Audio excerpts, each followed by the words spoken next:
በስመ አብ ወወልድ ወመንፈስ ቅዱስ አሐዱ አምላክ አሜን። ብሩካን ተወደዳችሁ እግዚአብሔር ልጆች በሱ በኃያሉ በገናናው ሁሉም በሚችለው በጌታችን በአምላካችን በመድኃኒታችን በኢየሱስ ክርስቶስ አባት የተወደዳችሁ የእግዚአብሔር ልጆች ተብላችሁ ትጠሩ ዘንድ አብ እንዲህ ያለውን ፍቅር የሰጣችሁ በጌታችን በኢየሱስ ክርስቶስ ደም የተቀደሰ የተዋጀ የዳነ ዋጋ የተከፈለለት ሕዝብ የሆናችሁ ሁላችሁ እንደምንቆያችሁ ያመተ ሰላም ያመተ ምሕረት ልጆች ያደረገ የአባቶቻችን አምላክ እግዚአብሔር ሥላሴ ስሙ ለዘላለም የተወደደ የተመሰገነ ይሁን። እግዚአብሔር ልጆች ወደ ቅድስት ሀገር ኢየሩሳሌም ለገና በዓል መንፈሳዊ ጉዞ እናደርጋለን። የምትሄዱ ህልም ያላችሁ ሀሳብ ያላችሁ በውጭም ሀገር እናታችሁን አባታችሁን መላክ የምትፈልጉ አያቶቻችሁን እስቲ በደንብ አስባችሁበት። መቼም ሁሉም ነገር በጊዜ ነው የሚሰራው። ይሄ ጊዜ ሆኖ አስባችሁበት አሳውቁን። ቀራንዮ በኢየሩሳሌም ከተባለው ስመጥር ድርጅት ጋር አብረን እንሄዳለን። 911 41380 ስልኬ ላይ ያሳውቁን። እግዚአብሔር እናንተን ቤታችሁን ይባርክ። ዕንባቆም በትንቢተ ዕንባቆም ምዕራፍ 2 ላይ በመጠበቂያዬ ላይ እቆማለሁ የሚል ቃል ጽፏል። ይሄ ነቢይ ከእግዚአብሔር ጋር የተከራከረ ተከራካሪው ነቢይ ይባላል። በእግዚአብሔር ፊት ሙግት ነበረው፣ ጥያቄ ነበረው። በእግዚአብሔር ፊት የልብ መሻት ነበረው። እግዚአብሔር እስኪሰማው ድረስ በትዕግስት ይጠብቅ የነበረ ደግሞ የሚጠይቅ የነበረ ለእግዚአብሔር ካለው ጽኑ ፍቅርና አክብሮት የተነሳ ከመጠበቂያው ላይ ሳይወርድ ቆሞ የጠበቀ ነቢይ ነውና ስለ መጠበቅ ስንማር ሁሌ ቀድመን ምሳሌ ብናደርገው ነቢዩ ዕንባቆምን ነው። ቃሉም ደስ ይላችኋል፣ ከመጠበቂያ ላይ ቆሜ እጠብቀዋለሁ። መጠበቂያ ማለት የቀጠልኩበት ቦታ አለ ማለት ነው። የምትወዱትን ሰው የምታፈቅሩትን ሰው የምትቀጥሩበት የተወደደ ቦታ አላችሁ። እዛ ቦታ ላይ ቆሜ እጠብቅሃለሁ ነው። እኔና አንተ የተቀጣጠርንበት ቦታ አለ። እኔና አንተ የምንገናኝበት ቦታ አለ፣ ልዩ ቦታ አለ። እሱ ቦታ ላይ እስክትመጣ ድረስ እጠብቅሃለሁ። ይቀራል ብዬ አልዋሽም፣ አይመጣም ብዬም አልክድህም ማለቱ ነው። እግዚአብሔርን የምጠብቁ ሰዎች ጌታችሁ ቀጥሯችሁ ቀጠሮ ቦታ ላይ ቆማችሁ እንደምትጠብቁ አይነት ነው። ሰዓታችሁን ያያችሁ ሊሆን ይችላል የምትጠብቁት። መቼ ነው እያላችሁ ሊሆን ይችላል የምትጠብቁት። መቼ ነው እግዚአብሔር የሚጎበኘኝ? መቼ ነው የሚያስበኝ? መቼ ነው የልቤን የሚያይ? መቼ ነው የሚረዳኝ? መቼ ነው እጁን የሚዘረጋልኝ አለው የሚለኝ እያላችሁ መጠበቂያችሁ ላይ ቆማችሁ የምትተጉ ትጉሃን ብሩካን ሰዎች አላችሁ። እግዚአብሔር ቃል ማቴዎስ 26 ላይ ስለነዛ ስለ ልባም ደናግላን ሲያስተምረን 5ቱ ደናግላን መብራታቸውን ይዘው ተክተው ጠብቀውት ነው ሙሽራውን ተከትለው የገቡት እና ተከትላችሁ ወደ መገኘቱ ወደ በረከቱ ወደ ረድኤቱ መግባት የምትችሉ ሰዎች አላችሁ። ዛሬ መጠበቂያችሁ ላይ ቆማችሁ ጌታዬን እጠብቃለሁ የምትሉ ምንል ሰዎች አለን። ተስፋ ቆርጦ እያፈገፈጉም ያሉ አሉ። አሁንስ በቃኝ ይበቃኛል፣ እስከ መቼ ነው የምጠብቅህ ብለው ከእግዚአብሔር ጋር እልህ የሚይዛቸው ሰዎች አሉ። አንድ ነገር ልንገራችሁ፣ ከእግዚአብሔር ጋር እልህ የያዛችሁ ሰዎች እሱ ከእናንተ ጋር እልህ አይዘውም። በቃ እግዚአብሔር ፖሊሱን አይለውጥም። ዝም ብላችሁ ራሳችሁን አትግዱ። መጠበቅ ካለባችሁ ጠብቁ፣ አለዚያ ጊዜያችሁን ነው የምታረዝሙት። እግዚአብሔር ሰውን ሳይሰራው አይባርከውም። የሕግ መምህር በወሰነው ስፍራ በሸለቆ ስፍራ በረከትን ይሰጣል ይላል። ወስዶ ሸለቆ ከከተተን በኋላ እዛ ጋር ሰርተን ካልተጨረሰን አይባርከንም። ያ ሕግ አስተማሪ መምህር እግዚአብሔር፣ ያ ትልቅ መምህር ሕጉን የሕይወትን ሕግ የበረከትን ሕግ የመታነጽን ሕግ ጨርሶ ነው የሚባርከን። እልህኛ ሰው አይባረክም። በመጽሐፋችን ላይ ስለ አብርሃም የተጻፈውን ታሪክ ታነባላችሁ። ከዘፍጥረት መጽሐፍ 12ኛው ምዕራፍ ጀምሮ ስለ አብርሃም ቤተሰብ ትማራላችሁ። በተለይ ስለ አብርሃምና ስለ ሳራ እስከ 23ኛው ምዕራፍ ድረስ ስታነቡ የእነዚህ ሰዎች ሕይወት የተፈተነ ነበረ። በተለይ ዋና ፈተናቸው ልጅ አለማግኘት ነበር። ሀብት እያፈሱ ልጅ ገና አልነበራቸው እና አለወራሽ መቅረታቸው የሚያሳስባቸው ነበሩ። አብርሃምም ይሄ ሀሳብ ጭንቀት እንደነበረበት ዘፍጥረት 15 ላይ እናነባለን። ተቀምጦ ይተክዝ እንደነበር እና አብርሃም ተቀምጦ መተከዙ መቼ ነው የታለ ሰጠኸኝ ምን ሰጠኸኝ ብሎ ከእግዚአብሔር ጋር መከራከሩ ስሜቱና ትዕግስቱ እየተፈተነና ገና ተሰርቶ እንዳላለቀ የሚያሳይ ነበር። ሳራም መልሳ ሄደህ ወደ አጋር ገብተህ ልጅ ውለድና እስማኤልን አምጣ ብላ የጋበዘችበት ግብዣ ለእግዚአብሔር ትዕግስት፣ ለእግዚአብሔር ሐሳብ፣ ጌታን ለመጠበቅ የነበራቸው ደከም ያለ መንፈስ ውጤት እንደሆነ እንመለከታለን።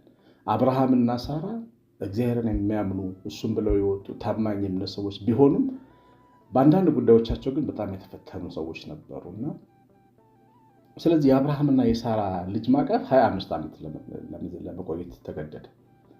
25 ዓመት ፈጅቶ ነበር እነዚህ ሰዎች ለማነጽ 25 ዓመት። እርግጥ ነው ኡር ያደገ ባቢሎን ያደገ ሰው በአንድ ጊዜ ሊለወጥ አይችልም። እኛም እንደዚህ ነን። ዓለም ውስጥ ነው ያደግነው። ሰው ዘርፎ ሰርቆ ነጥቆ የሚከብርበት ዓለም ውስጥ ነው ያደግነው እና እግዚአብሔርን በትዕግስት ታግሶ መባረክ ምን ማለት እንደሆነ ለእኛ ትንሽ ግራ ሊገባን ይችላል። ሰው የማይታገስበት ዓለም ውስጥ ነው ያለው። ሰውን የማይሰማበት ጊዜና ዘመን ውስጥ ነው ያለው እና ፍቅሩ ቶሎ የሚያልቅበት፣ ቶሎ ስሜታዊ የምንጋጭበት፣ ነገሮቻችን ቶሎ ሀብታሞች መሆን የምንፈልግበት፣ ቶሎ መድረስ የምንፈልግበት ስነ ልቦና የገነባንበት ዘመን ነው። በዚህ ዘመን ውስጥ እግዚአብሔርን መታገስና መጠበቅ ለብዙ ሰዎች ይከብዳቸዋል።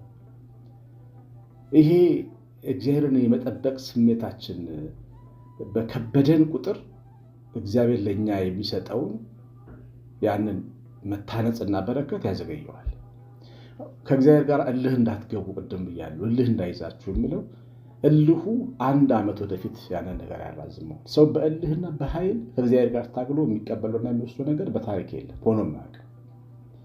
ስለዚህ ራስን በደንብ ከቅዱሳኑ አባቶቻችን መንፈስ ቅዱስ ከሰራባቸው ነቢያትና አበው ራስን ማስተማር ነው።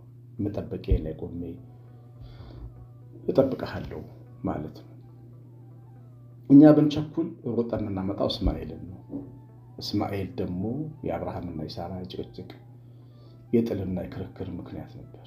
እስማኤል የአብርሃም ደግነት፣ የሳራ ርኅራኄ የተፈተነበት ፈተና ነበር እና ምንለው አሁንስ በቃኝ፣ አሁንስ እግዚአብሔርን ታገስኩት የምንል ሰዎች እየጠራን ያለነው እስማኤልን ነው። ይመጣል እኮ አንዱ ስትለቁ አንዱ ይመጣል።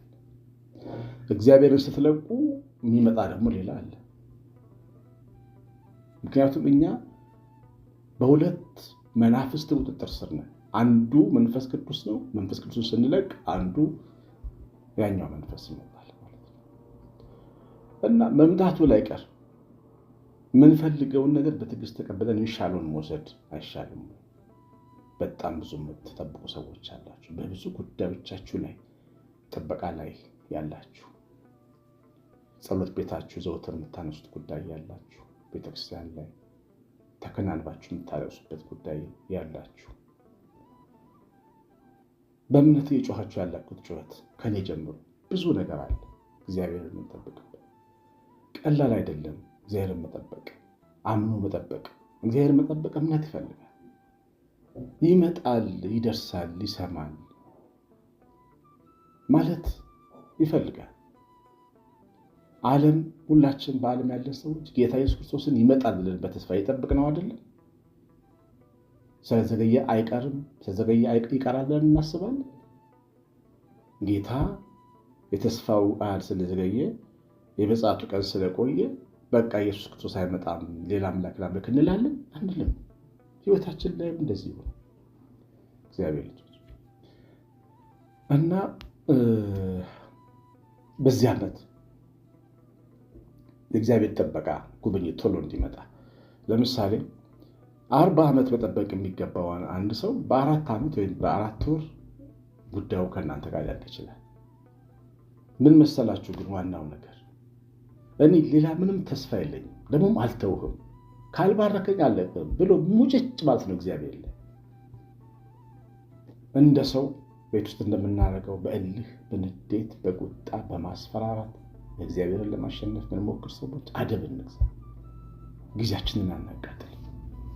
በዚህ መንገድ ያተረፉም ያሸነፉም ሰዎች የሉም። ታሞ ነው የሚቀሩት። ያዕቆብ ይህ መንፈስ ነበር በረከቱን በራሱ ጉልበት በማታለል በተለያየ መንገድ ለመውሰድ ሞክሯል። ወንድሙን በመቅጣት በረሃብ በኩርናን ወስዷል።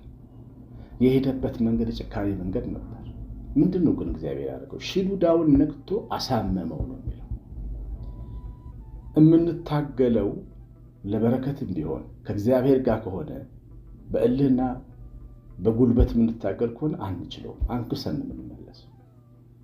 ያ ብርቱ መንጋ እየነዳ የመጣ የነበረ ያዕቆብ ከሸለቆ ሲወጣ እያነከሰ ወጣ። እግዚአብሔር ነካው፣ ሽሉዳውን አሳመመው። እና ታሞ ለመውጣት ለምን ትቸኩላላችሁ? ከእግዚአብሔር ጋር የታገሉ ይደቃሉ ብላለች የሳሙኤል እናት። ስለዚህ እልከኝነታችንን ማቆም አለብን። እግዚአብሔር ላይ እልህ ያለን ሰዎች ማቆም አለብን። በመጠበቂያ ላይ ቆሜ እጠብቅሃለሁ። ዕንባቆም ይህን ሲናገር መጨረሻ ላይ ምዕራፉን የዘጋበት ቃል በጣም የሚገርማችሁ እሱ ቃል አንብብላችሁ መጠበቅ ማለት እንደሆነ የሚያስተምር ቃል እና ምን ያልመሰላችሁ ብሩካን እግዚአብሔር ልጆች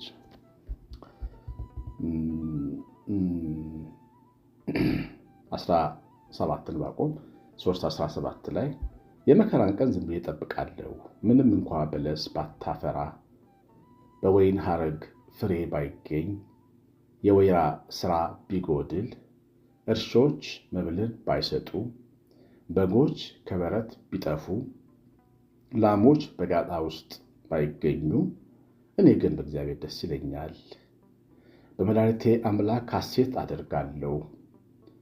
ጌታ እግዚአብሔር ኃይሌ ነው፣ እግሮችን እንደ ዋላ እግሮች ያደርጋል፣ በከፍታም ላይ ያስኬደኛል። በመከራ ውስጥ፣ በማጣት ውስጥ፣ በመጉደል ውስጥ፣ ፍሬ በማጣት ውስጥ፣ በድህነት ውስጥ፣ በጉስቁልና ውስጥ፣ በዘረዘራቸው ጉዳዮች ውስጥ እኔ በጌታ ደስ ይለኛል። ከጌታ ጋር እልህ አልተያዘም፣ በሱ ደስ ይለኛል። ታዲያ ምንድን ነው ውጤቱ? ኃይሌ ይሆናል። እግዚአብሔር ኃይሌ ይሆናል፣ ኃይሌ ይሆናል። አንድ ወጣት ልጅ አለ። በእግዚአብሔር ላይ ያለው እምነት በጣም ይገርመኛል። እና ተሸካሚ ነው፣ ስራው ዕቃ አውራጅ ነው። እና በጣም ዓለም ውስጥ ያለ ልጅ ይገርማቸዋል። ምን ብሎ ያስባል መሰላችሁ? እግዚአብሔር ላይ ምንም አልጠራጠርም፣ ፍቅሩ ላይ ምሕረቱ ላይ ምንም አልጠራጠርም።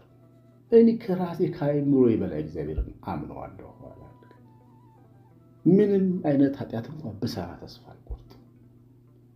እንዴት አይነት ድካም ውስጥ ብገባ ተስፋ አልቆርጥም። እግዚአብሔር ይወደኝ ይቀየረኛል ብዬ እጠብቀዋለሁ።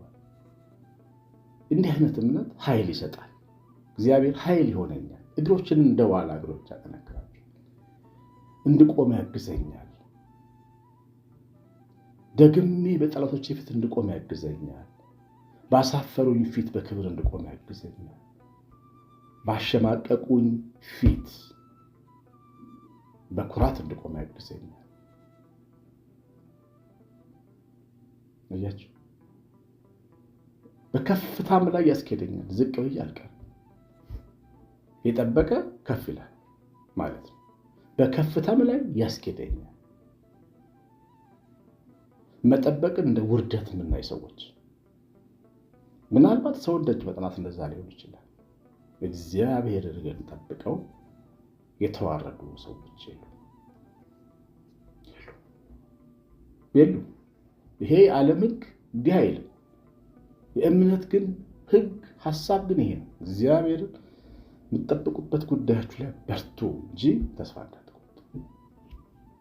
ገባችሁ ነበር። እግዚአብሔር ባርክ። የሰማነው በልባችን ጻፍ። እግዚአብሔር ቸርነት የእናታችን ቤታችን በረከት በረከት የመላእክት ጥበቃ አብረውን ይሁን። ኮሜንት አድርጎ ላይክ አድርጎ እንደተለመደው ዘራችሁን እግዚአብሔር ባርክ። ወደ ቅድስት ሀገር መሄድ የምትፈልጉ ማሳሰቢያን አትርሱ። ቀሲስ አሸናፊ ገብረማርያም ነኝ። ሰላም